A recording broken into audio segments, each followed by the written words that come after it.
Hello, my friend. Today I will tell you another long-forgotten legend. Close your eyes and let the magic transport you to Middle-earth. Our journey begins.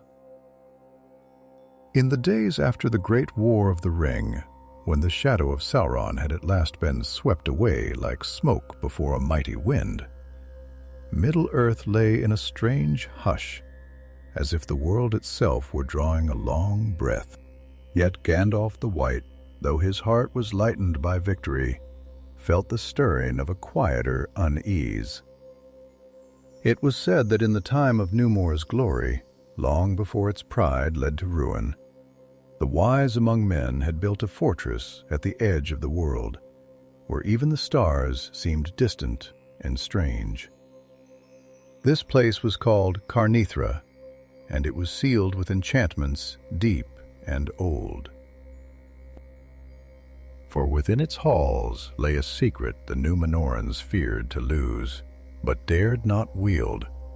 Now, with the world reshaped and many ancient wards fading, Gandalf feared that this lost fortress might once more be uncovered, and with it, the secret within. Thus it was that Gandalf mounted his horse Shadowfoot, for Shadowfax had sailed into the west, and rode eastward into lands where the maps grew vague, and old songs spoke of ghostly kings and barren plains under a red, weeping sun. The journey was long and weary. Across the Anduin he rode, and through the dry lands where the grass was brittle and the stones were sharp. There were few living souls there, save for small bands of wanderers who watched him with wary eyes, muttering of the White Rider with fear and wonder. Great ruins loomed in the wastes, broken towers and nameless tombs where the wind keened through hollow halls. At length, after many days, Gandalf came to the borders of a wide desert called Dor Farak, the Forsaken Land. There, rising like the bones of a giant fallen upon the world, were the first outlying stones of Carneathra. The fortress was not built as others were. Its towers were not merely defenses, they were wards woven with forgotten spells. The stones themselves shimmered faintly, as if holding memories of a brighter age. Yet now they were crumbled and blackened, and an icy mist clung to the broken walls, though the sun beat harshly overhead. Gandalf dismounted, standing silent before the threshold. A vast gate, sundered and leaning, gaped before him, and from the darkness beyond came a whispering, as of many voices speaking all at once, some in tongues he knew, others in languages lost to mortal ears. He took up his staff, which glowed faintly at its tip, and passed beneath the fallen arch. Within the fortress was a maze of shadows and shattered stone.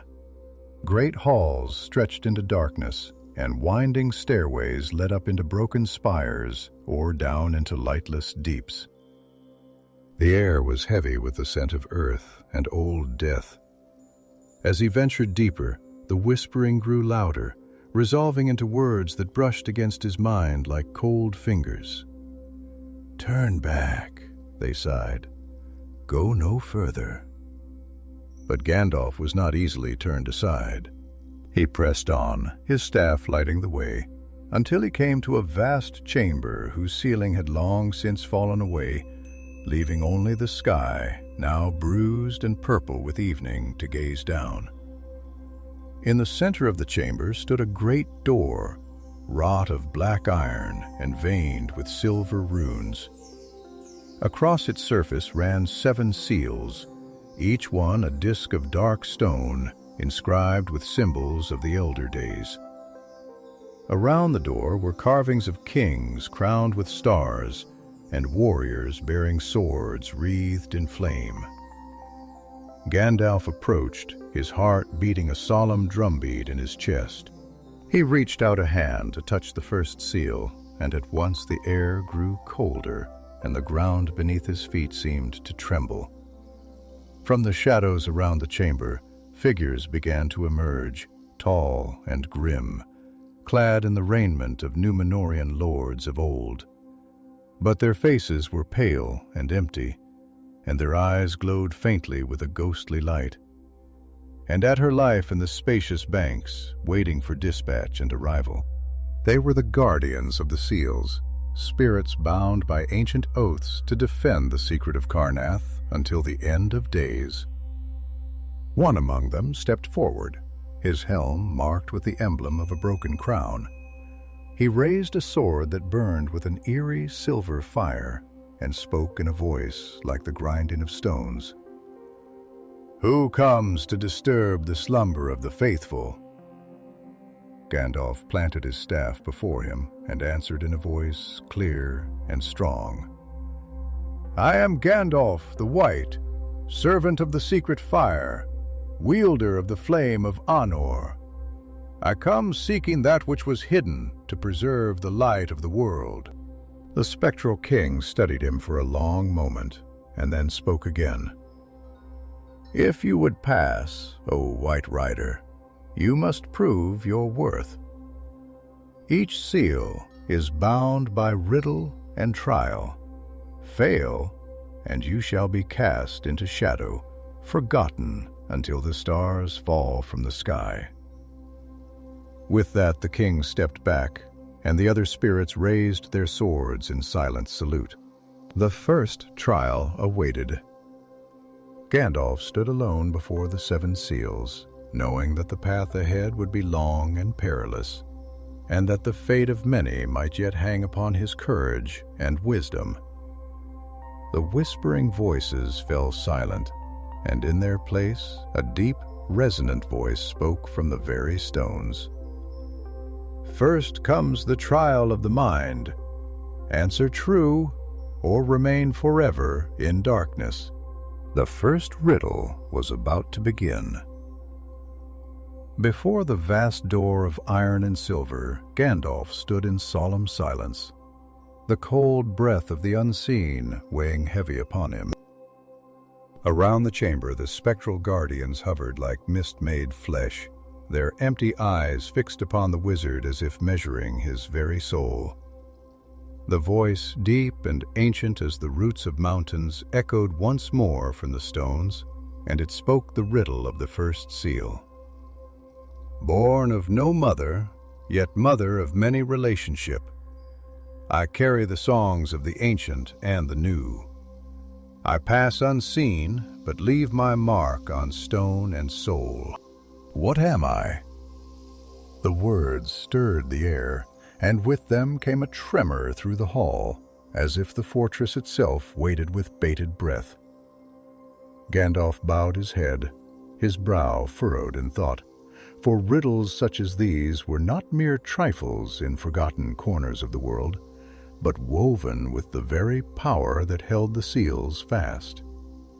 To answer wrongly was not to be scorned, but to be unmade, cast into a darkness from which even he, bearer of the white flame, might not return.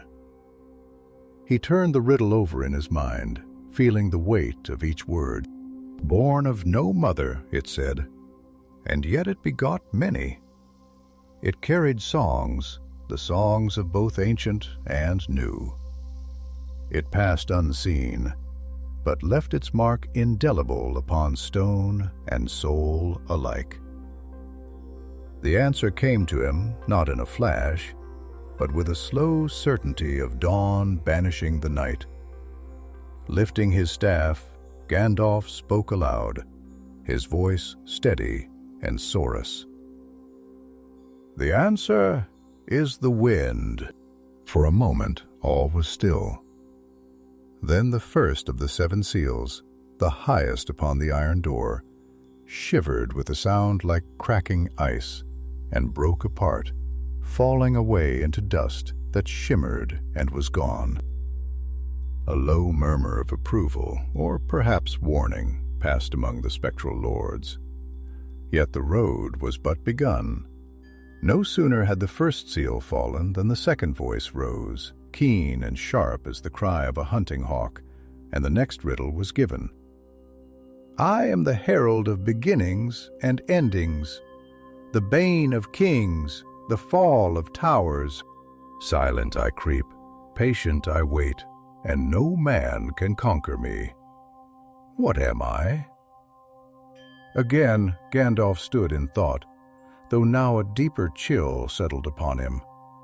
Around him, the walls of Carneathra seemed to lean closer, and from the broken halls beyond, a sound arose, the dry whisper of many footsteps, though no living being approached.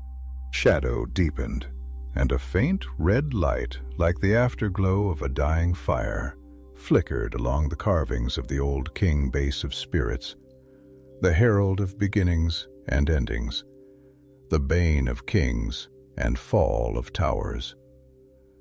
There was little subtlety in such words to one who had witnessed the passing of ages. Gandalf's heart grew heavy, for he knew the answer was grim, yet it was truth nonetheless. Time, he said, and the word rang through the hall. The second seal shattered as the first had done, and a groaning noise, deep and sorrowful, came from the door. But with its breaking, a new peril was unleashed. For from the darkness beyond the open halls came shapes like writhing smoke, and they gathered into forms, warriors of shadow and flame, the remnants of those who had once served the darkness against which Carneathra had been raised. Their swords gleamed like starlight through a storm, and though they did not speak, their intent was clear.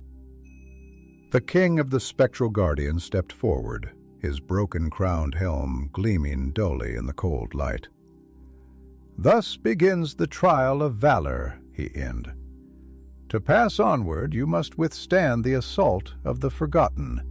Stand or fall into ruin." Gandalf tightened his grip upon his staff. He knew that magic alone would not suffice. These were spirits bound by ancient pacts beyond the mere scattering of light and fire. He must fight with all the strength of his will and heart. The first of the shadow warriors rushed upon him, swift and silent, blade raised high. Gandalf met it with a cry that rang like a trumpet blast, casting out a circle of blinding white light. The shadow reeled back, but more came, a tide of darkness seeking to engulf the single point of light he bore. Again and again they struck, and Gandalf moved among them like a flame whipped by the wind, his staff whirling, casting great arcs of silver fire. Where he struck, the shadows tore and faded, but they were endless, and for each that fell, another rose from the darkness. The battle raged across the ruined hall, and the ancient carvings of Númenórean kings bore witness in silence. Gandalf felt his strength ebbing, for the fight was not merely of body, but of spirit. Each blow struck against him weighed upon his soul, seeking to drag him down into despair and weariness. Yet he remembered then the words spoken in the secret places of Valinor, when first he had been sent into the world, that hope is not kindled by might alone, but by enduring when all seems lost. Summoning the last reserves of his strength, Gandalf raised his staff high and cried aloud words in the high tongue of the West. "Begone by the flame imperishable, by the light that was before time, I banish thee."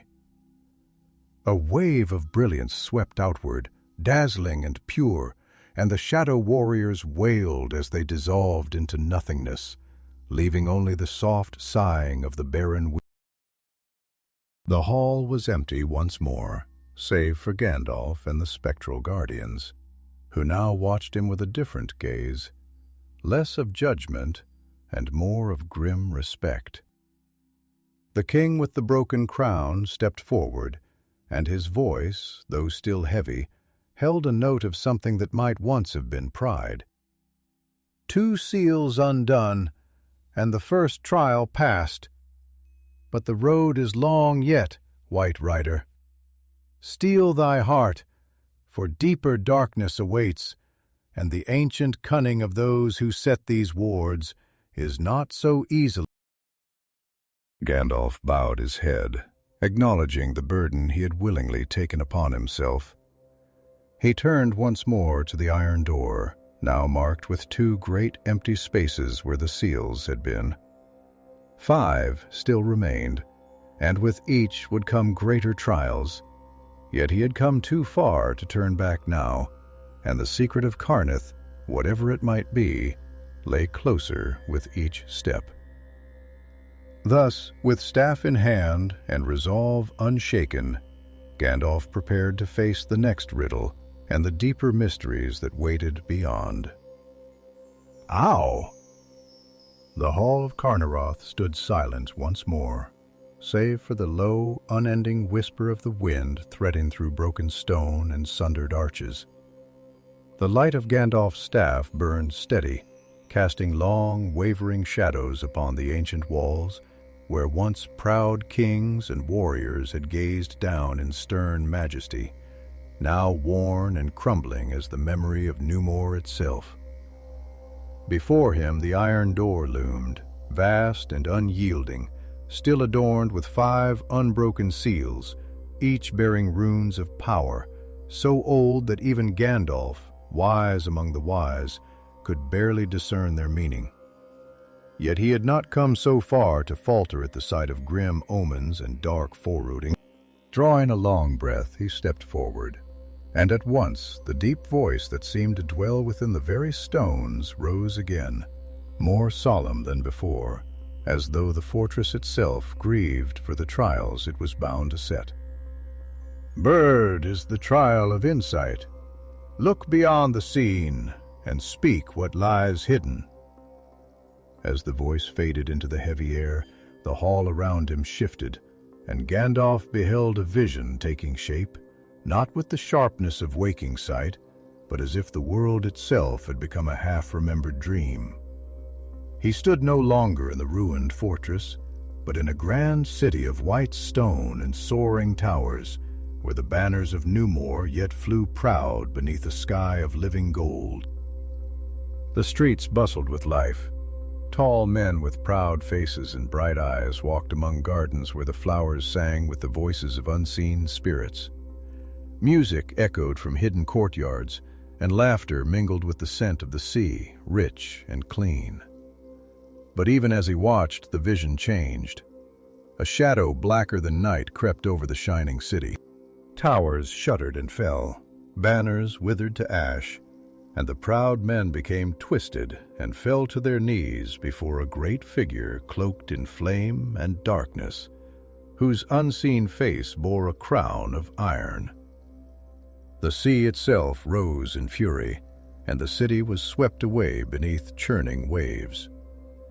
Gandalf stood unmoving, though the sorrow of the vision tore at his heart, for he understood now. He was being shown not merely the past, but the great flaw that had doomed the Númenóreans, the pride that led them to worship false kings and to rebel against the will of the valor. The true trial was not to mourn what was lost, but to discern what was hidden even within greatness, the seed of doom planted by their own hands. Lifting his staff, he spoke into the trembling air. "What lies hidden is the pride that blinds the wise, the thirst for dominion over death, and the fear of fading. This alone undid the might of Númenórean."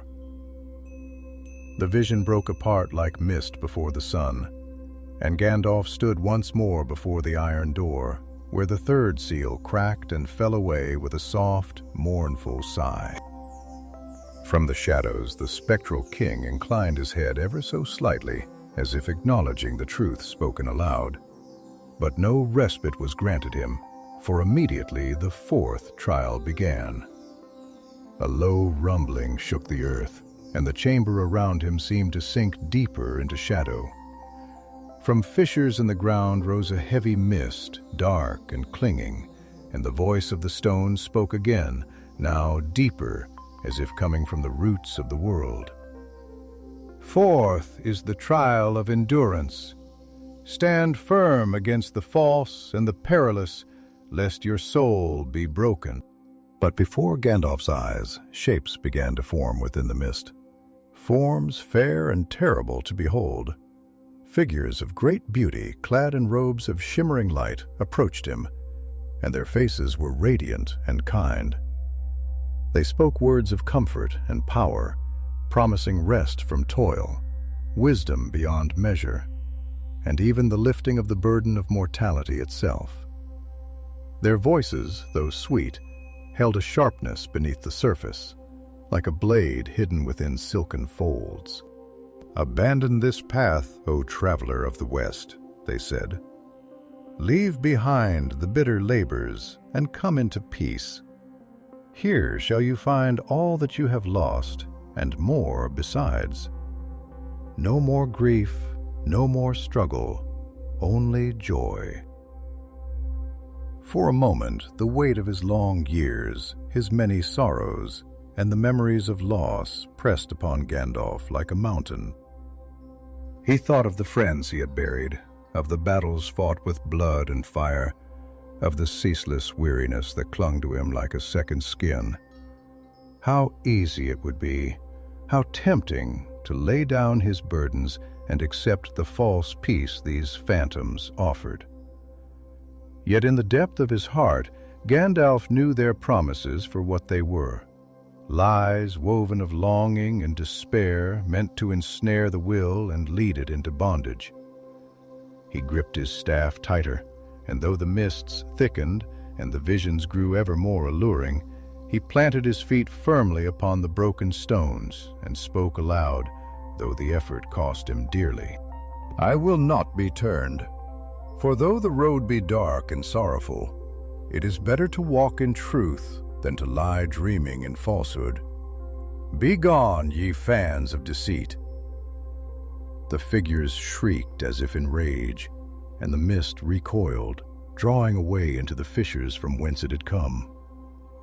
The fourth seal, tested by his endurance, cracked and fell, leaving only 3 between him and the hidden heart of Carneathra. Yet Gandalf staggered now, his strength sorely tried. He leaned heavily upon his staff, and his breath came hard. But he knew there would be no mercy given, for the ancient builders of this place had crafted their trials not merely to test strength or wit, but the very soul itself. The spectral king regarded him gravely and spoke once more. "4 seals undone, 4 trials past. Few there are among the living who could come so far. Yet the greatest perils lie ahead, for the fortress was built to guard more than mere gold or iron. It shields a truth that was hidden even from the eyes of the wise." And so Gandalf steeled himself, lifting his weary heart as a banner against the gathering gloom, and prepared to face the 5th trial, whatever horror or cunning it might bring. The air within the ruined hall grew colder still, and a shadow unseen passed over the dim light of Gandalf's staff, so that even the glow of his power seemed but a faint ember against the gathering gloom. The silence that fell was heavy and profound, as though the very stones of Carneathra waited with bated breath for the next ordeal. The spectral guardians, silent sentinels of ancient oaths, withdrew into the misted recesses of the chamber, leaving Gandalf alone before the iron door, now marred by the breaking of 4 seals, yet still formidable in its grim majesty. Above him, the ceiling had long since crumbled away, and through the yawning breach, the darkened sky of the forsaken east stared down, bare-reft of stars. Then the deep voice of the fortress, that somber will bound into stone and iron, spoke again, and the words it uttered seemed to fall like lead upon the heart. "5th is the trial of memory. Recall what has been forgotten, or perish in oblivion." At these words, the world about Gandalf shifted once more, and he felt himself drawn into a place beyond sight and time, where the air was thick with the dust of ages. Before him rose a stairway hewn of black marble, vast and winding, ascending into a darkness so profound that not even the light of his staff could pierce it. Upon each step names were engraved, countless and fading, the names of men long dead, of deeds long passed into legend, and of cities whose towers had fallen into the sea. As he climbed, a voice, terrible and sweet, whispered at his ear, urging him to forget, to let the burden of memory slip away, to surrender to the bliss of unknowing. The climb was wear beyond all reckoning, for every step demanded that Gandalf recall something once learned, some piece of ancient wisdom, some memory of the elder days that even the wise scarce spoke of. If he faltered, if he forgot, the stair would crumble beneath him, and he would fall forever into the abyss of oblivion. Sweat beaded upon his brow, though the air was chill, and with each step the weariness of countless years pressed heavier upon him.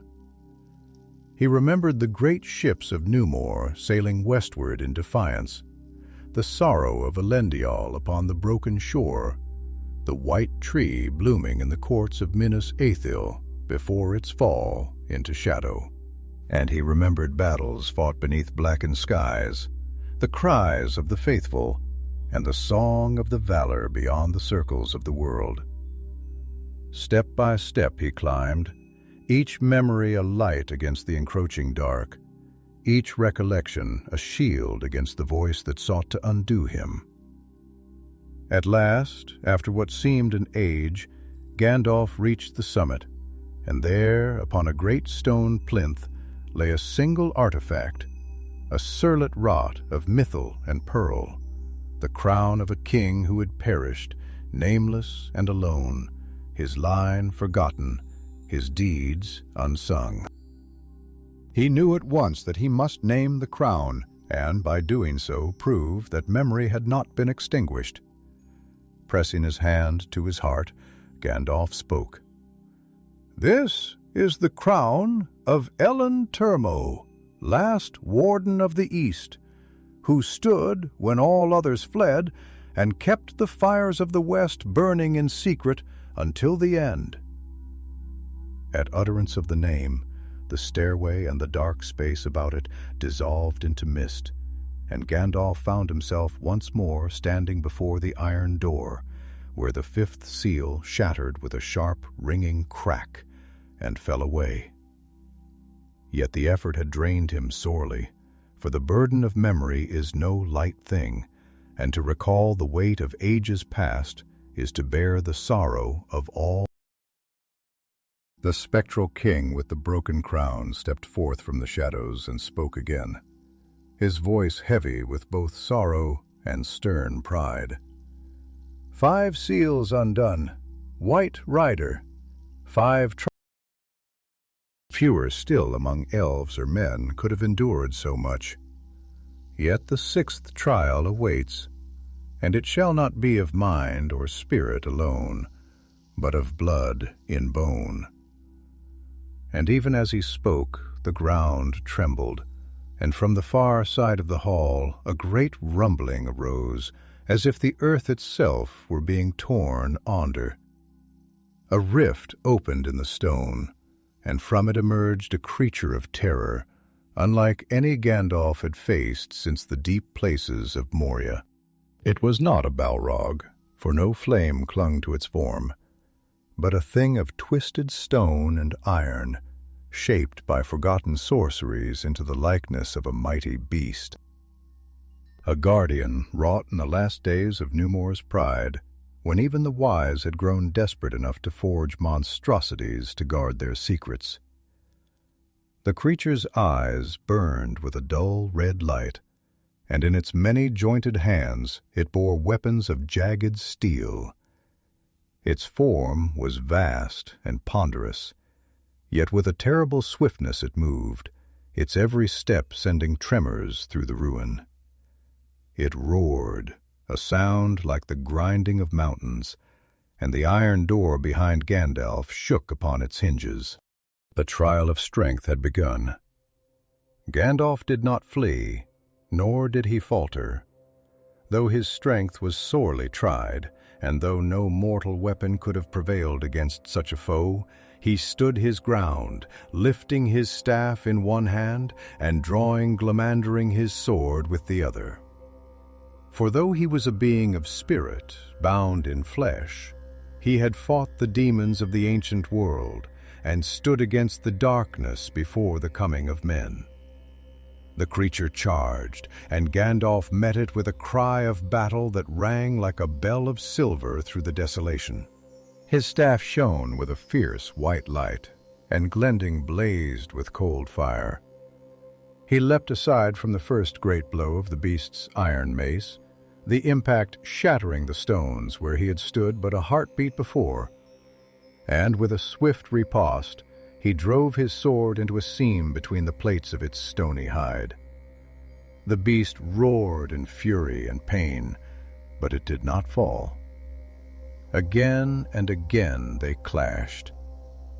Light against shadow, spirit against sorcery, and the very walls of Carneathra shook with the fury of their contest. Gandalf's strength waned, for the foe was relentless and tireless, but in the deep places of his heart he found the strength of purpose that no darkness could overcome. At last, seeing that no force of arms alone would suffice, Gandalf called upon the hidden fire that dwelt within him, the secret flame that was his by right of his being, and he struck the beast, not with sword or staff, but with the very light of his spirit unleashed in a blinding torrent. The creature shrieked, a sound so dreadful that the spectral guardians recoiled, and its form cracked and splintered, great fissures racing across its hide. With a final roar, it fell to pieces, and the hall was silent once more. Breathing hard, Gandalf straightened, and before him, as if in answer to his triumph, the sixth seal upon the iron door cracked and crumbled away. Only one remained. The ruin of the stone beast lay scattered across the shattered floor, its great limbs and broken weapons already crumbling into dust, as the ancient sorceries that had bound it were undone. The silence that followed was deep and profound, as if the very breath of the fortress itself had been stolen away by the final death cry of its monstrous guardian. Gandalf stood amidst the wreckage, weary beyond any telling, yet on his white robes, though stained with ash and shadow, still shone faintly in the gloom, and his staff, though nicked and blackened, yet burned with a steady light. The fire of his spirit undiminished by the trials endured. Before him now loomed the iron door, dark and massive, bearing upon its surface only the final seal, the last barrier between him and the secret that Carneathra had guarded through the ruin of kingdoms and the passing of ages. The spectral king, helm cracked and mantle torn, approached with a slow and solemn tread, and his voice, when he spoke, was grave as the tolling of a great bell at the passing of an age. "Dick's trials have you passed, O wanderer from the west. The seventh and last awaits, and it is unlike all others, for it is not of mind, nor spirit, nor strength, but of choice. Choose rightly, and the way shall be opened. Choose falsely, and all that you are shall be forfeit to the darkness that dwells beyond these stones." At these words the chamber itself seemed to grow dimmer, and a mist like smoke, dark and heavy, rose from the broken earth. Shapes stirred within it, vague and terrible. Yet Gandalf did not flinch. For he perceived that this was no mere conjuring, but the gathering of the ancient dread that had ever haunted the hearts of men. The fear of choice, the terror of consequence, the sorrow of inevitable loss. The final trial was set. From the mist, two paths revealed themselves, stretching forward beyond the threshold of the iron door, each winding into the unseen depths of Carneathra. The first path was bathed in a golden light, warm and fair, and upon it were strewn the banners of the West, bright and proud, and the sound of laughter and song could be heard faintly upon the air. The second path was shadowed and grim, its stones cracked and blood-stained, and a chill wind blew from its unseen end, carrying with it the distant cry of the lost. The voice of the fortress spoke once more, and its words were heavy with sorrow. Math path leads to power swift and sure, the other to sacrifice and doubt. One shall give you mastery over the secret you seek, the other shall guard it still, at a cost known only to yourself. Choose and be judged. Gandalf stood long in silence, his heart troubled, for the golden path called to him with the sweet allure of triumph, the promise that the secret of Carneathra, whatever it might be, could be wielded to heal the wounds of the world, to bring swift and certain peace to a land long wearied by war. Yet in the depths of his soul he knew that such mastery, however well-intentioned, could not be trusted even to the wise. For power calls to power, and even the hand that would use it only for good must tremble lest it be tempted in pride. The darker path offered no such certainty, only the grim assurance of duty fulfilled at personal cost. The silent keeping of a trust meant not to be claimed, but to be preserved. Thus it was that Gandalf turned from the bright and easy way, setting his feet instead upon the shadowed road. At once the golden path withered and faded, and a great sigh, as of 1,000 spirits relieved of an ancient burden, echoed through the hall. The final seal upon the iron door cracked with a sound like the breaking of the world, and it fell away in shards that vanished like smoke upon the wind. The door swung open with a slow and ponderous groan, revealing a stair descending into darkness deeper than night. Without hesitation, Gandalf entered, and the heavy portal closed silently behind him, sealing away the world of light.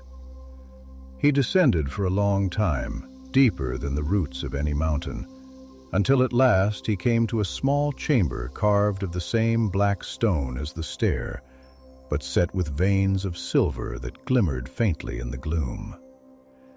In the center of the chamber stood a pedestal of smooth marble, and upon it rested not a weapon, nor a crown, nor a jewel of power, but a simple scroll bound in a ribbon of faded blue. Gandalf approached, and as he did, the light of his staff grew softer, less fierce, as though bowing in reverence. He reached out with gentle hands and lifted the scroll, and as he did so, a warmth spread through the cold air, a presence both mighty and gentle, as if the very spirit of the West had awoken to witness the moment. Unbinding the ribbon, Gandalf unrolled the scroll and read the words written there in the fair hand of the Númenóreans of old. Being we, the faithful, do swear by the light of the West and the flame imperishable, that never shall we bow to darkness, nor forsake the mercy of the valor. In hope unyielding we stand, in sorrow steadfast, though towers fall and kingdoms perish. Let this be our oath until the end of days. And Gandalf understood then the true nature of the secret guarded in Carneathra. Not a weapon of war, not a means of dominion, but a memory of hope, a promise of faith unbroken through all despair. In a world scarred by shadow and betrayal, such a light was more precious than any sword or crown. He bowed his head, tears pricking the corners of his eyes, and he placed the scroll within his cloak.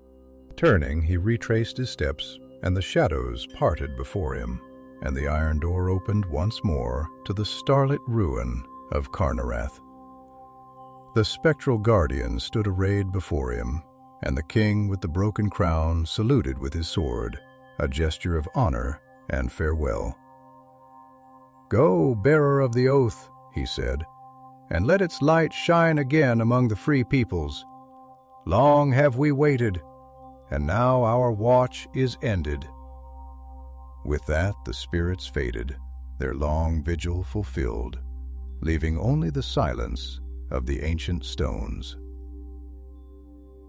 Gandalf mounted Shadowfoot once more and rode westward, bearing with him not a weapon to conquer, but a memory to inspire, a beacon for the days yet to come. When again the darkness would gather, and the hearts of men would tremble. And far behind him, in the lost fortress of Carneathra, the iron door swung shut for the last time, and the whisper of ancient oaths rose like the song of a forgotten sea. The stars wheeled overhead in slow, ancient dances as Gandalf rode westward, the dark and broken lands of the east falling behind him like a troubled dream. The night was cold, and the wind carried with it the sharp scent of stone and ruin. Yet within Gandalf's heart there burned a quiet flame, steadfast and untroubled, for he bore now a treasure greater than any hoarded gold or hidden weapon, the living memory of the faithful, preserved across the long, bitter years. The scroll lay close to his breast, light in weight but heavy in meaning, a beacon wrought not of fire or iron, but of unyielding hope, a remembrance of the spirit that no shadow could conquer. Thus he rode across the wide and empty plains where once proud cities had stood, and mighty hosts had marched beneath banners of silver and sable. Now only the broken bones of towers jutted from the earth, and the lonely howl of the wolf was king, where once the trumpets of Númenórean had sounded. Yet even amidst this desolation, Gandalf rode with a purpose as steady as the path of the stars, for he knew that the work was not yet finished. To bear a light was not enough. It must be set high where all could see it, lest the world fall again into forgetfulness. As he passed into the lands west of Dorak, he encountered few living beings, for these places had long been feared by men and beasts alike. The few who dwelt there were a grim and silent folk, wary of strangers and slow to trust. Yet when they beheld Gandalf, shining white against the darkness, like a shard of the lost moon, they bowed low and whispered blessings, though they knew not his name nor his purpose. For in that land where shadows clung to the very earth, even the simplest heart could feel the breath of the west when it came. At length, after many weary days, Gandalf came to the wide river Caran, whose waters, though fouled by the ashes of distant wars, still flowed bright beneath the cold light of the stars. There he found an ancient ferry half sunken into the mire, and by strength of will and craft he repaired it enough to bear him across. The river groaned and protested beneath the weight of horse and rider, but at last Gandalf set foot upon the western shore, and knew that he had crossed a threshold not merely of land, but of destiny. In the days that followed, the land grew gentler, and signs of life returned. Green things crept among the ruins, and birds sang thin and hesitant songs in the broken branches. Yet Gandalf did not tarry, for he was drawn onward by a certainty that was deeper than thought, as if some great tide of fate moved with him. He passed through forgotten valleys and over wind-swept hills until at last he came to a place where the land rose into a great ridge crowned with a circle of ancient stone. There he paused, for the stones were of no mortal making, but had been set in the elder days by hands that knew the true speech of the earth and the stars. They were worn and weathered by time, their surfaces like encrusted and cracked, but the power that dwelt within them had not faded entirely. Gandalf dismounted and approached the circle with reverence, knowing that here perhaps he could call forth what must be called. Standing within the circle, he raised his staff high, and he cried aloud in the high speech of the West, a summons that few now living could have understood. "O spirits of the faithful, O guardians of the ancient hope, hear me. I bear the token of your oath, and I seek counsel in the darkness that gathers once more. Come forth if you will, or send a sign that I may know the path that must be taken." For a long moment there was no sound but the whisper of the wind among the stones. Then, slowly, the air grew heavy, and the stars above him seemed to blur and dim.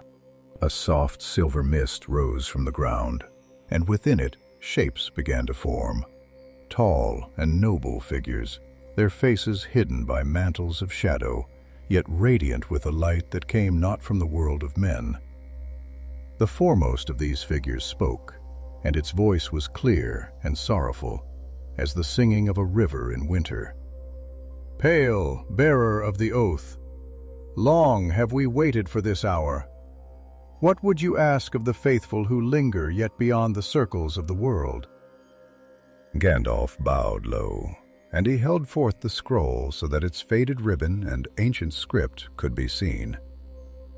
"I seek only to know how best to renew the light in the hearts of men, that the darkness rising in the east may be withstood, not by arms alone, but by the remembrance of who they were and who they might yet be." The spirit was silent for a time, as if pondering words that could not easily be spoken. Then it answered, "The light you bear must be sown as a seed is sown, not in might, but in hope, not in triumph, but in quiet faith. Seek the leaders of men, those whose hearts are not yet hardened by pride or fear, and entrust to them the memory of the faithful. Let the words be spoken anew in the halls of kings and in the gatherings of the free. Thus shall the shadow find no easy ground, for hearts strengthened by hope are the shest bulwark against despair." With that, the mist began to fade, and the figures dissolved into the night like breath upon a mirror. Gandalf stood alone once more, but he felt no sorrow, for the burden he bore had grown lighter with the sharing of counsel. Mounting Shadowfoot again, he turned his face westward towards the lands where the kingdoms of men still held sway. Gondor, proud and bright, yet weary. Rohan, steadfast and strong.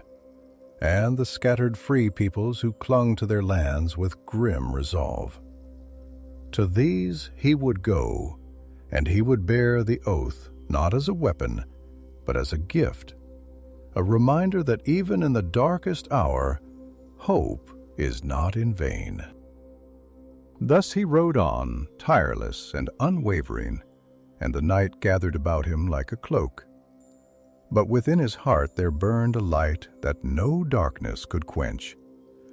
A flame passed down from the elder days, reborn in the heart of the White Rider.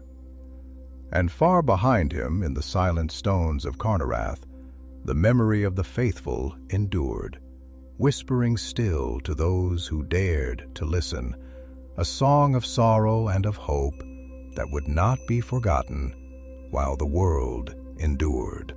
Through many days and nights Gandalf rode, swift as a storm-driven cloud, crossing the broad leagues of Middle-earth with a tireless urgency, born not of fear, but of duty.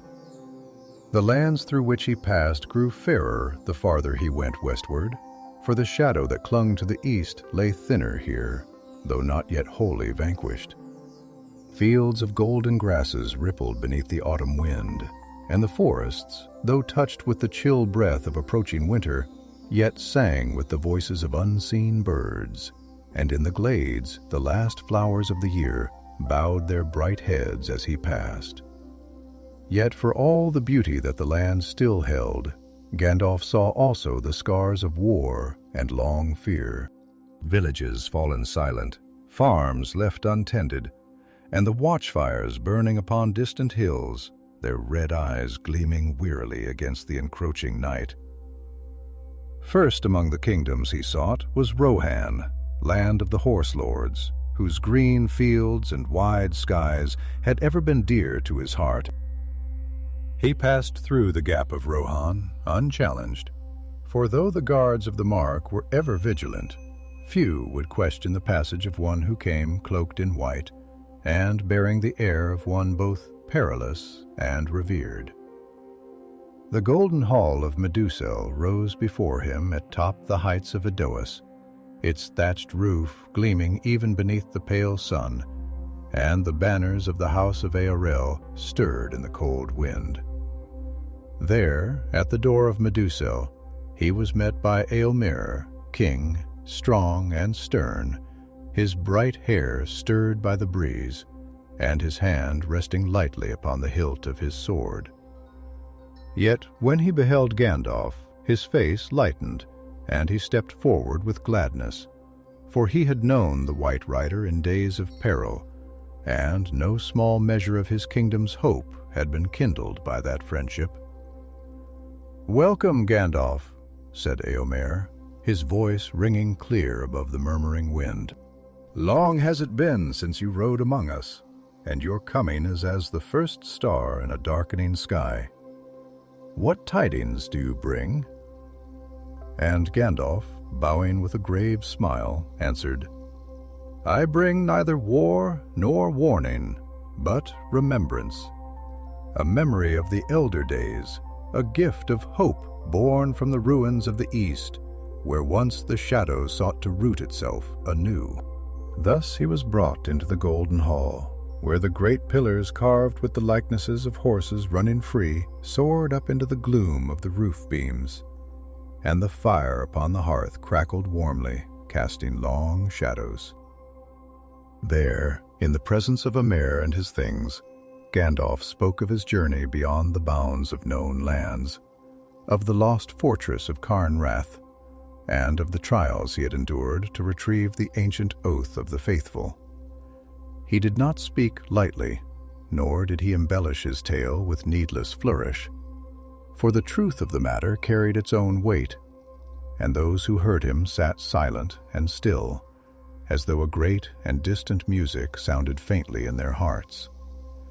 When at last he unrolled the scroll and read aloud the words inscribed thereon, a hush fell over the hall, and even the fire upon the hearth seemed to burn more gently, as if in reverence the words of the oath, though born in another age, in another land, stirred the hearts of the Rohi, as if they had been written but yesterday. For the spirit that spoke through them was one that transcended time and kingdom, the spirit of steadfastness, of loyalty to the light, of hope unbroken even in the face of utter ruin. Arose to his feet, and his hand, though it bore no crown, moved to his heart in solemn salute. "Long have we ridden in the shadow of fear," he said, his voice steady and strong, "and many have been the losses we have suffered. Yet hearing these words, my heart is stirred anew, and I remember that even in defeat there can be honor, and even in sorrow, joy. We shall not forget this gift, Gandalf, nor the road you traveled to bring it to us." Thus was the first seed sown, and Gandalf, though he tried for a few days to speak further with the king and his counselors, soon made ready to ride once more. for he knew that the oath must be borne to other lands as well, lest its light shine too narrowly and its power be lessened. Éomer offered him horses and riders to guard his way, but Gandalf refused with a gentle smile, saying, "The road I ride is guarded by greater powers than spears or swords, and the light I carry is shield enough against the lesser shadows." So it was that he rode from Edoras alone, and the people of Rohan, watching him go, felt a strange stirring in their hearts, as if a wind from a far green shore had passed among them, breathing life into the dying embers of ancient dreams. From Rohan, Gandalf turned southward, crossing the fields of Calenarden, once the northern reach of Gondor, now open and wild. His path led him to the white city of Minister Tirith, still proud upon its 7 circles of stone, though the wounds of the Great War could yet be seen upon its walls and towers. The banner of the King of Gondor, silver upon black, flew from the pinnacle of the Tower of Ekelon, and the streets, though once hollow and empty, now bustled with life. As men returned to their homes, and the works of peace began anew. At the gates he was greeted with wonder and joy, for the people remembered well the great pilgrim who'd aided them in their darkest hour. And now they beheld him in the full glory of the White. Word of his coming ran swift through the city, and he was brought before King Elazar himself, who sat upon the high throne, his crown a simple band of silver and mithril, his raiment plain, saved for the green jewel that shone at his breast. Elazar rose and embraced Gandalf as a brother long absent, and when they had spoken for a time of matters both grave and glad, Gandalf once more unfurled the scroll and read aloud the oath of the faithful. In the high hall of stone and light, the words echoed like a trumpet call, and those who heard them felt as though the very foundations of the city were. Aller bowed his head, and when he spoke, his voice was deep and filled with the weight of many ages. "This is a gift beyond measure, Mithrender dear," he said, "for it binds us anew to the ancient light of the West, and reminds us that our strength lies not in pride, but in remembrance, in loyalty, and in hope. Gondor shall keep this oath, and in days to come it shall be sung even in the farthest reaches of the reunited kingdom." Thus was the memory of the faithful sown also in Gondor, and Gandalf knew that his labor had not been in vain. Yet even so he felt that his journey was not yet ended, for there remained still others to whom the light must be borne, those who lived beyond the great rivers and the white mountains, and even into the forgotten corners of the world, where the free peoples yet endured in scattered strength. And so once more the White Rider set forth, and the road stretched long before him under the wheeling stars, beyond the shining towers of Menast and the fields of the Pelennor, beyond the silver ribbon of Anduin, winding its stately course through the wide lands of Gondor. Gandalf rode northward, for though the great cities had heard the oath and accepted its charge, he knew that the strength of the West did not lie only in kings in high halls, but also in the hidden places, in the quiet villages, and the wandering folk who tilled the fields and watched the stars with ancient. It was among these that the true memory of Middle-earth, if it was to endure beyond the lifetime of the great and mighty. Thus he journeyed through Anaran and along the green slopes of Aen Arnon, where the houses of the stewards once stood, now restored and filled with the laughter of children and the songs of harvesters. The people greeted him gladly, though they knew him only as a figure from half-remembered. And they gathered at the crossroads and in the market squares to hear the words he brought. Beneath the open sky, he spoke of the oath of the faithful, of the hope that had survived the drowning of ancient lands and the long shadow of tyranny, And he taught them songs, old songs reborn with new meaning, that they might carry the memory not as a burden, but as a joy. The road led ever onward, and as autumn deepened, the leaves of the forests turned to fire and gold, and the breath of winter stirred faintly upon the morning air. Gandalf crossed the green lands of Lebanon and came to the wide fords of the Irui, where he turned aside into the hill country, for he desired to visit Lamadon and the rugged folk who had held against the corsairs in the days of war. They welcomed him with weary hospitality, for theirs was a proud and independent spirit. But when he spoke to them in the ancient tongue, naming the deeds of their fathers and the old friendship that bound them still to the house of Elendil, their hearts were stirred, and they received the oath gladly, setting it among their own ancient customs like a jewel reforged through valleys and across wind-swept moors. He traveled until at last he stood upon the borders of the White Mountains, where the peaks rose sharp and forbidding against the darkening sky. There he lingered for a time, for the memory of Dimhold and the paths of the dead weighed upon him, and he deemed it fitting to call upon the spirits who had once forsaken their oath, but had redeemed it at the last. In the shadow of the mountains he lit a fire and spoke words of remembrance, commending the dead to the mercy of the West. And in the cold hush that followed, he thought he heard faintly the echo of many voices, as of a host passing into peace. Having done what he could in those lands, Gandalf turned his steps toward the north, across the fields of Enedwyth, where the ruins of forgotten kingdoms lay hidden beneath grass and heather. Here the road was long and lonely, and many nights he slept beneath the open sky, with only the stars for company.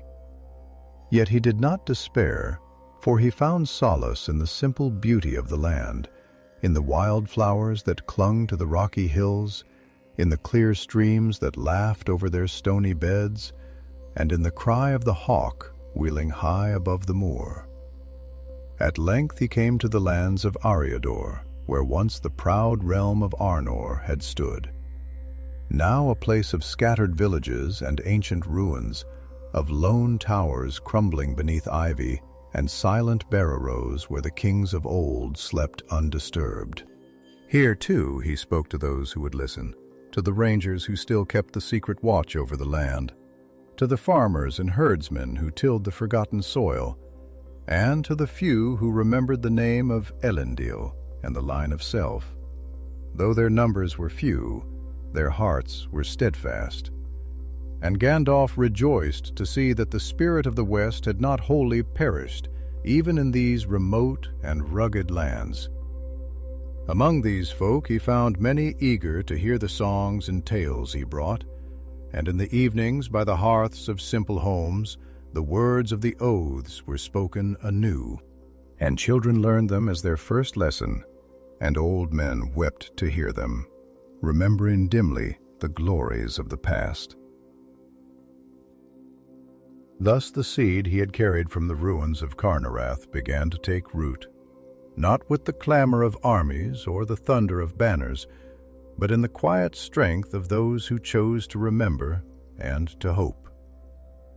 One evening, as the pale autumn sun sank behind the western hills, and the sky was awash with the crimson and gold of departing day, Gandalf sat upon a low hill overlooking the green expanse of the lands once called Cardolan. There he gazed out upon the wide empty fields, and he thought of the countless generations that had risen and fallen, of the cities built and lost, of the battles fought and the songs sung and forgotten. And he felt a deep and abiding sorrow for the transience of all things in Middle-earth. Yet even as he pondered the passing of the ages, a great peace stole over him, for he saw that though towers fall and kings perish, the spirit of hope endures, carried not in stone or sword, but in the hearts of the free. It was for this that the faithful had endured the drowning of Númenórean, for this that the guardians of Carneathra had kept their long watch, and for this that he had braved the trials of the 7 seals. As the stars kindled above him, Gandalf sang softly to himself, a song of the west and of the enduring light. And his voice, though old, was clear and strong, and it rose into the night like a beacon against the coming dark. And far away, beyond the veils of mist and shadow, it seemed to him that he heard an answering song, faint and fair, as if the very land itself were singing in gladness.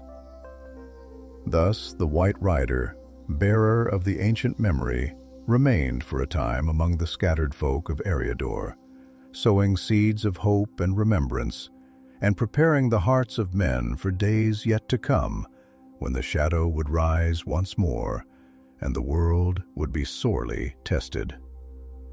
But Gandalf knew that his task was not yet ended. For beyond the wild lands of the north lay other realms, and other hearts yet untouched by the memory he bore. And to these too the light must be carried, lest it be lost forever. Winter crept slowly upon the land as Gandalf pressed onward, and the air grew keen and sharp, filled with a sense of woodsome smoke and froth. The leaves had all fallen from the trees of Eriador, and the fields lay barren under the pale sun, waiting for the touch of snow. Yet the White Rider did not falter, nor did the fire within his heart lessen, for he knew that the memory he bore must be planted deep in the soil of winter earth before the long sleep of winter came.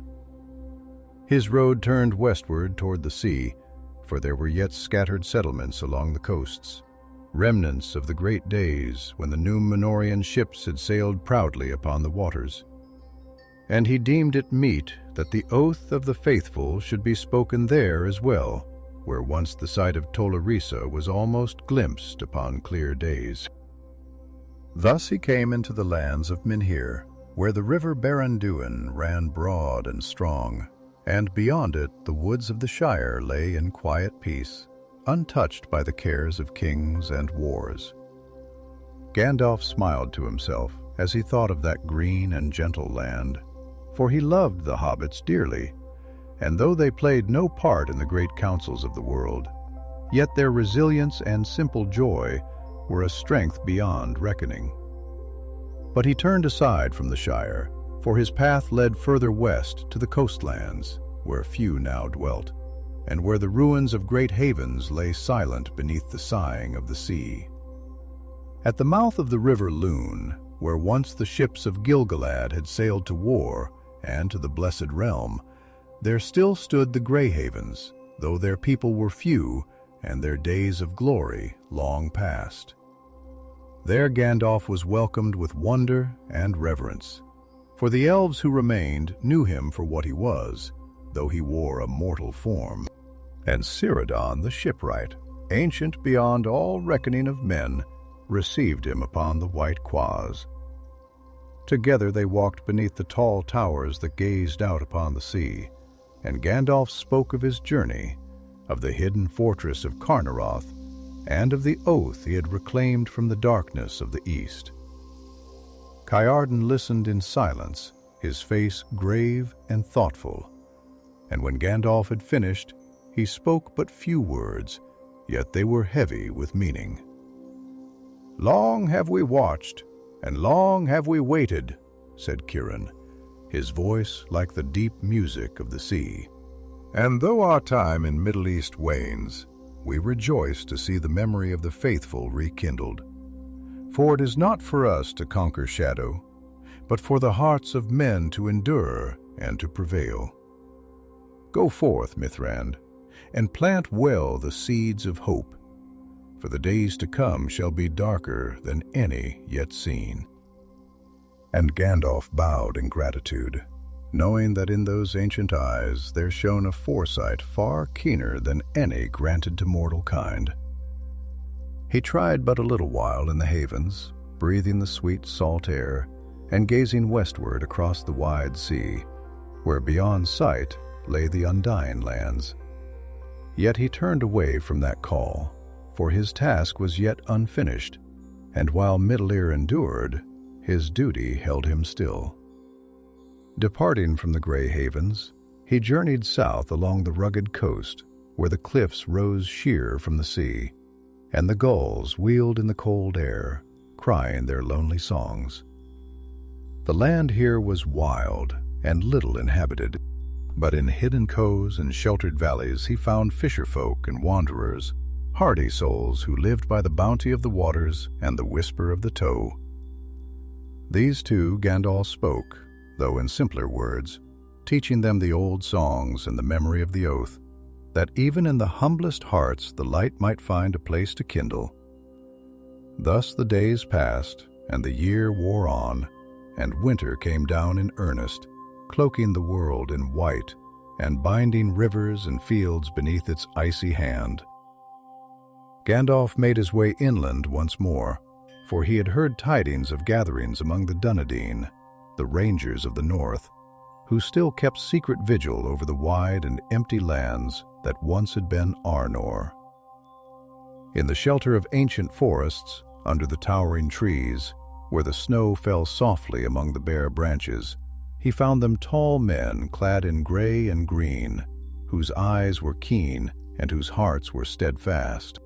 Among them were some who had fought beside Aragorn in the war against Sauron, and they welcomed Gandalf with the deep respect accorded to one who had walked among the wise since the elder days. There, by the light of campfires that burned bright against the encircling dark, Gandalf shared the story of Carneathra and the Seven Seals. He spoke to them of the trials he had faced, of the riddle and the battle, the endurance and the choice, and of the scroll that bore the unbroken memory of the faithful.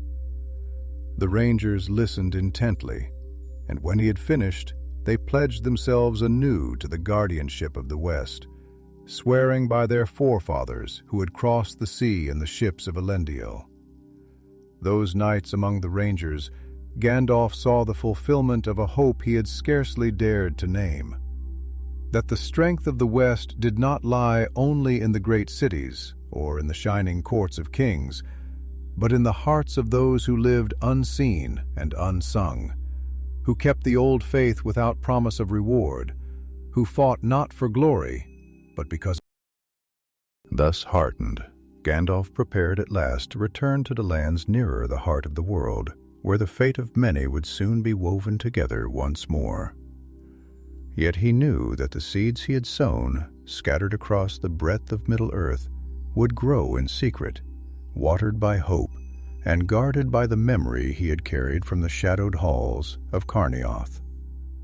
And as he rode southward again through the vast silent winterlands, where the snow lay deep and the trees whispered among themselves in the language of dream, he sang softly to himself the song of the faithful, and the light of the West rode with him, unseen yet ever present, a flame against the long night that was yet to come.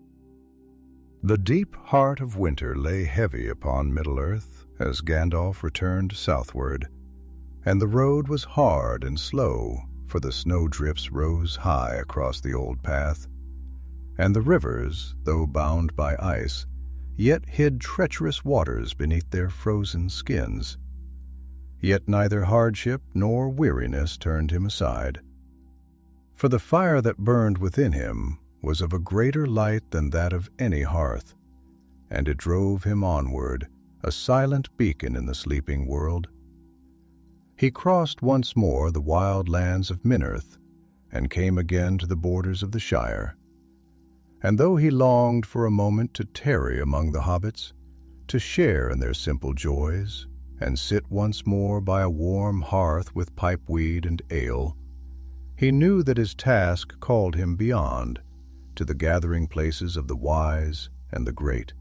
Thus he turned eastward, taking the ancient road that wound toward Bree, where still the old inn of the Prancing Pony stood, and from there onward toward Rivendell, that hidden vale of peace where Eland had ruled in ages past.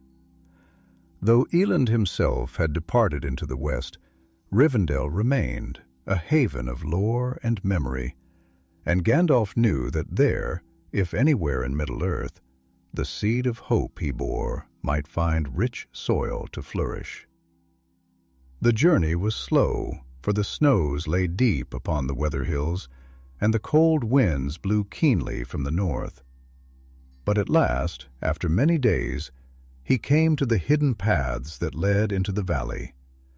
The air grew softer as he descended, and though the trees stood bare and silent, a sense of watchfulness and quiet strength filled the air, as if the land itself remembered the days of old and held vigil against the passing dark. Lights gleamed among the trees, and the sound of water flowing over stones reached his ears like a song remembered from childhood. Gandalf smiled, for the sight of Rivendell, even in winter's shroud, warmed his heart as few things could. At the great house of Elrond, now tended by his sons Eladon and Elrare, Gandalf was welcomed as one returning from a long and perilous road. They greeted him with gladness, though their faces, like the face of Rivendell itself, bore the deepening lines of sorrow and endurance. For they too knew that the world was changing, and that the fair things of the elder days were fading like mist before the rising sun. In the high hall, where once the Council of Eland had been held, Gandalf spoke again the tale of Carneathra, of the 7 seals, of the trials he had faced, and the scroll he had retrieved. Elahon and El-Roar listened gravely, and when he read aloud the oath of the faithful, their eyes shone with a light both proud and sorrowful. For they remembered well the Númenóreans who had been their friends in ages long past, and the fall of that great people weighed heavily upon them still. "You have done a great thing, Mithrandir," said Elodan when the tale was ended. "For though many now look to the rebuilding of kingdoms and the healing of lands, it is in the hearts of men that the true battle lies. And without remembrance, they are as ships adrift, without stars to guide them." "We shall keep this memory here," said Elrare, "and we shall teach it to those who come after, that even as the years grow long and the days grow dim, the light of the West shall not be wholly lost from the world." Thus Gandalf found a home for the oaths among the elves who yet remained in Middle-earth, and he rejoiced, though his heart was touched with sadness, knowing that their time was drawing to an end, and that soon the last ships would sail, and the shores of the West would call to them.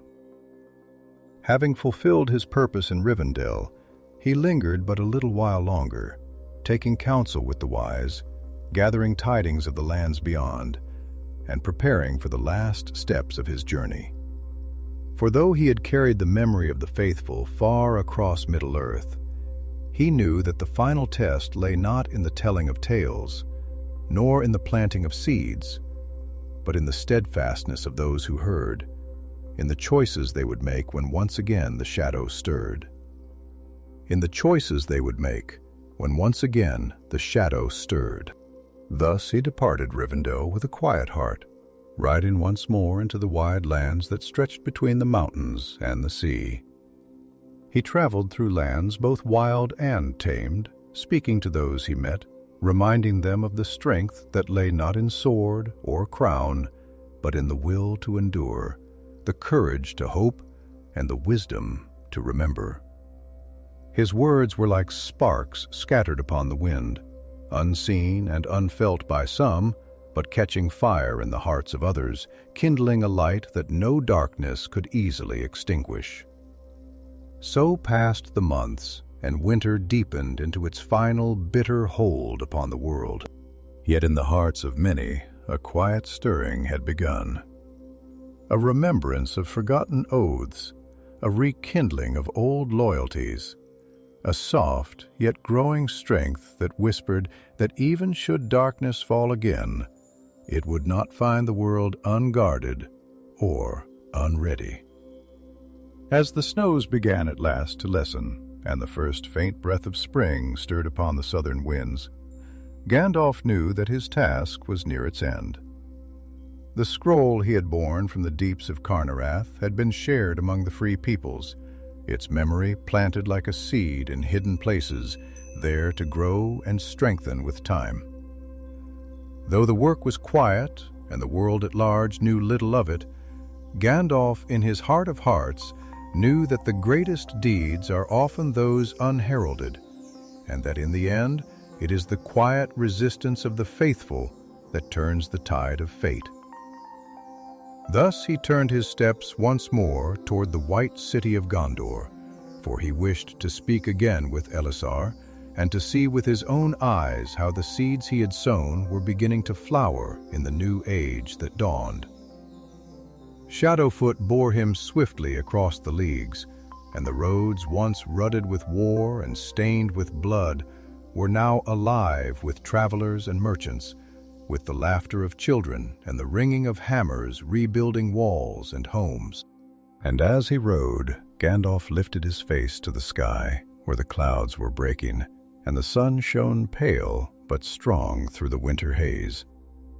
And he knew that though darkness might gather again in years to come, it would find Middle-earth not barren, but steadfast, with deep roots hidden beyond its reach, and with hearts still singing the songs of the West. The sun, though pale and struggling, rode higher each day, and the snows began to retreat from the fields and hills. As Gandalf made his way southward through the awakening land, the rivers, once bound in ice, now sang swift and full-throated songs as they hurried to the sea, and the bare branches of the woods showed the first shy blush of green, as though the trees themselves remembered the promise of spring. Yet in Gandalf's heart there was no haste, for he knew that the work which endures is not wrought in the flash of a single moment, but through the slow, patient labor of many hands and many days.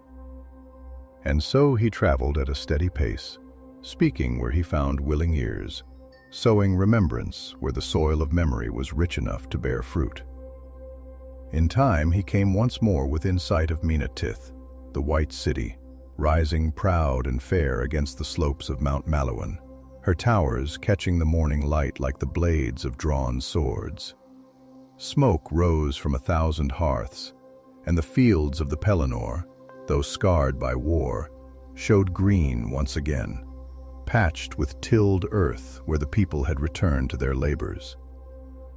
Gandalf paused upon a low hill and looked long upon the city, and a smile touched his lips, for he saw that the labor of healing had begun in earnest, and that the wounds of battle, though deep, were not beyond mending. He entered the city by the great gates, now fully restored, and he was greeted with joy and reverence, for the memory of his deeds during the siege of Gondor had not faded, and the people honored him as one of their great deliverers. Yet Gandalf made no great show of his coming, but passed quietly through the streets, noting with approval the signs of renewal. The mason's hammer ringing upon fresh-cut stone, the weaver's shuttle flying through bright threads, the laughter of children echoing in alleys once choked with fear. It was here, among these simple labors of peace, that the true strength of Gondor was being reborn, and Gandalf rejoiced to see it. In the high halls of the citadel he was brought before King Elisar, who welcomed him with open arms and brought him swiftly to the court of stone, where the white tree, descendant of Nimloth the Fair, now grew once more in full leaf, its blossoms a vision of the light of the two trees of old beneath its boughs. They spoke long together, and Gandalf recounted the final part of his journey, the passing through Rivendell, the teaching among the rangers, the sowing of memory along the shores of the Western Sea. Elisar listened intently, his keen gaze never faltering, and when Gandalf at last fell silent, the king rose and laid his hand upon Gandalf's shoulder. "You have done a work beyond the reckoning of this age," he said. "For in a time to come, when kingdoms may again be shaken and towers may again fall, it will not be arms or walls that hold fast against the dark, but the hearts of those who remember the light." And Gandalf, bowing his head, replied, "It is not for me to see that time, my friend, but I have hope, and in hope there is strength, even as in memory there is life." Together they walked the gardens of the citadel, speaking of many things, of the realms that were being restored, of the far countries beyond the sea, where no mortal foot might tread, of the elves who yet lingered, and the fate of the dwarves in their halls of stone. Gandalf counseled the king with wisdom, yet with a lightness of heart, for he saw that rule was strong and just, and that the line of the kings of men had found a new beginning in him.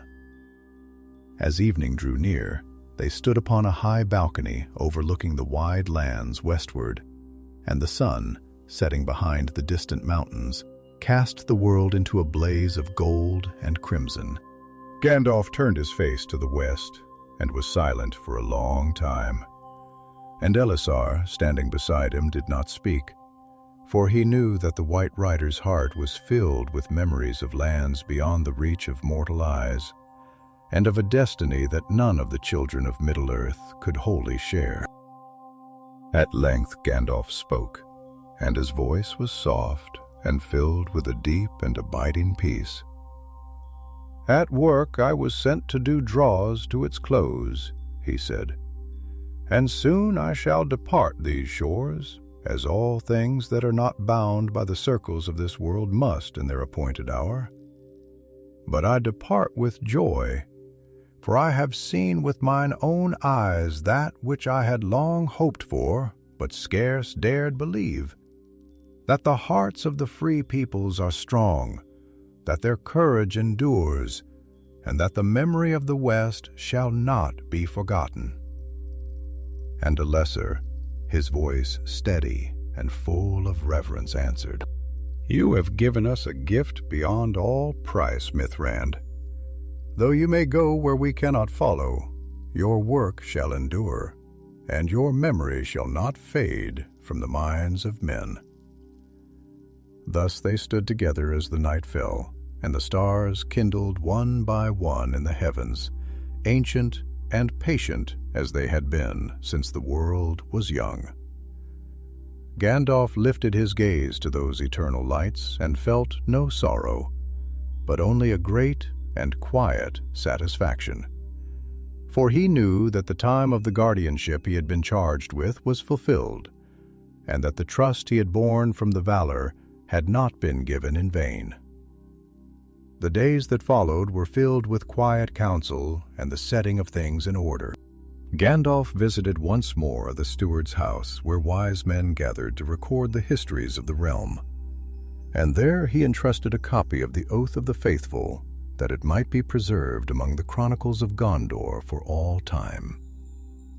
He walked also among the common folk of the city, speaking to them without ceremony, and teaching anew the old songs, now woven with the memory of Carneathra and the Seven Seals, so that even those who might never read the great books would carry the memory in their hearts.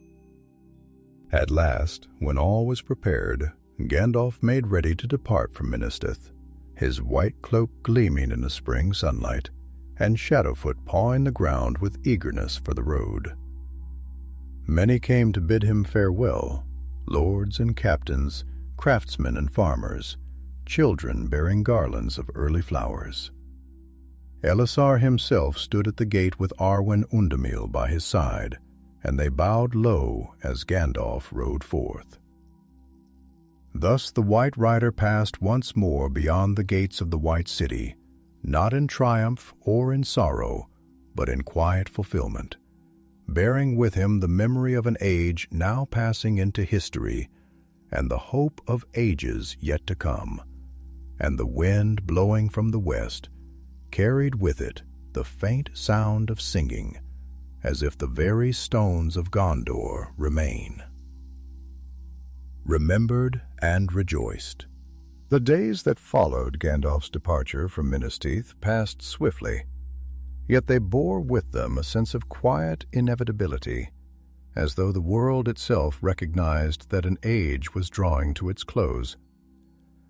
The White Rider traveled slowly through the fair lands of Gondor, passing by the green slopes and silver streams, by orchards blooming in the first strength of spring, and through villages where the people, though they knew not all the reasons for their newfound hope, felt in their hearts a stirring, as of deep waters long silent, beginning once more to flow. In every place he came, Gandalf spoke little, but watched much.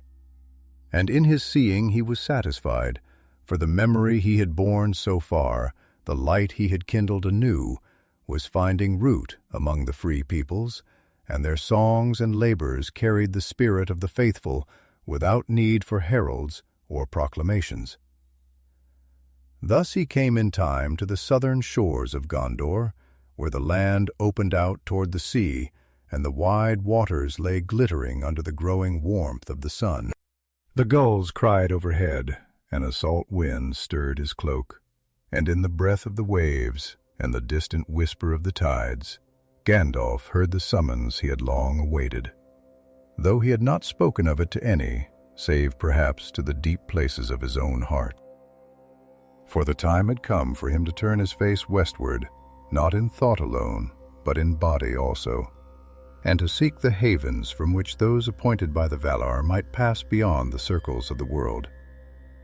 At the havens of Mythland he found Círdan still waiting, though the ancient mariner's eyes looked ever westward, as if already glimpsing shores no mortal could see. Few ships now remained, their tall masts swaying like reeds against the sky, and fewer still were the elves who lingered, for most had sailed already, and the great leaving of the Eldar was all but finished. Yet one ship had been prepared, its sails white as the snows of Mount Mindalawan, and its prow shaped like a swan with wings unfurled, and upon its deck space had been made for Gandalf, should he choose at last to depart. Círdan greeted him with a smile, both sorrowful and serene, and said, "The time has come, Mithrand. Long have you labored in Middle-earth, and well have you fulfilled the charge laid upon you. Now the straight road lies open, if you will take it." Gandalf stood for a time upon the shore, the wind lifting his white cloak, and the smell of salt filling his senses. He looked back once eastward toward the wide lands he had wandered for so long. The green hills of the Shire, the white towers of Gondor, the wild woods and broken ruins, the swift rivers and the still lakes where the stars gazed down undisturbed.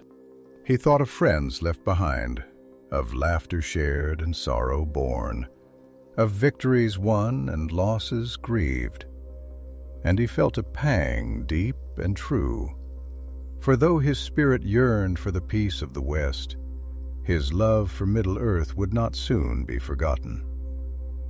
Yet he knew also that the season of his work was ended, and that to linger beyond his appointed time would be folly and pride. The age of the Eldar was passing. The age of men had begun. His task given long ago in the high halls of the Valar was complete. The seeds of hope were planted, the memory of the West preserved.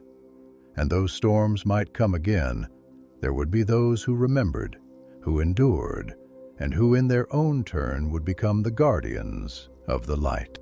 Thus, with a heart both heavy and glad, Gandalf turned his steps to the ship, and Círdan, following behind, spoke words of blessing in a tongue of the Eldar. Together they boarded, and the sails were loosed to the wind, and the ship moved smoothly out upon the gray waters, leaving behind the shores of Middle-earth. The sea spread wide and endless before them, and the world fell away behind, and a great peace came over Gandalf, as though a long burden had at last been laid down, and he felt the presence of distant shores drawing near, fairer and brighter than memory could hold.